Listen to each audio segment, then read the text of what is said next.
Colomb, qu'est-ce que vous pensez de tout ça là? Ah ben, je suis aux anges, c'est merveilleux quoi. Aux anges? Ah, c'est merveilleux quoi, de voir tous ces jeunes là, volontaires d'une part, qui sont en stage ici, les 60, qui vont être envoyés en mission demain à la messe de 10 heures, de voir la vingtaine de volontaires de retour qui vont partager leurs expériences, de voir tous les jeunes qui ont participé au concours, la bourse de l'aventure chrétienne, Charles, que tu as lancé avec l'ami Gabriel et d'autres copains de Corpus. Bah, pour moi, c'est une grande joie, quoi. Alors, comme je l'ai dit tout à l'heure, à la fois, il y a la tristesse d'avoir eu à éliminer des candidats, hein, parce qu'on ne peut pas retenir tout le monde. Nous avons retenu trois lauréats. Donc, la façon dont réagissent les autres qui n'ont pas été retenus est merveilleuse, quoi. Hein, ils sont pleins d'enthousiasme et on a pu leur apporter une autre aide qu'une aide matérielle et on leur apportera les journalistes, l'AED, les maîtres. Qu'est-ce que vous espérez des projets des jeunes là, qui ont été primés? Eh bien, du part pour eux-mêmes, hein, c'est surtout pour eux-mêmes. Je pense que ce sont des jeunes qui, voilà, ce sont des aventuriers d'aujourd'hui. Hein. Autrefois, on pouvait partir à l'aventure parce qu'il y avait tant de terres qui étaient inexplorées, hein, et on risquait beaucoup.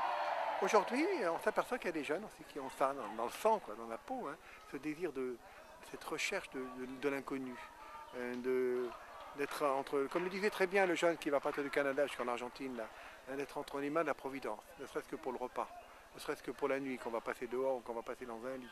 Hein.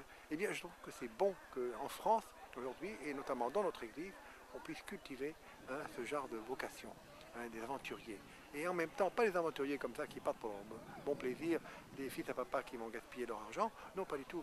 Des jeunes qui n'ont pas beaucoup d'argent, mais qui, au nom du Christ et pour l'Église, veulent rencontrer des visages inconnus, des cultures inconnues, des terres inconnues, et ont le désir de témoigner de leur foi, ont le désir de rapprocher des églises sœurs qui ne se connaissent pas.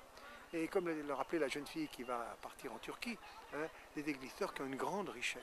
Une grande richesse, hein, la Turquie c'est une grande richesse pour l'Église.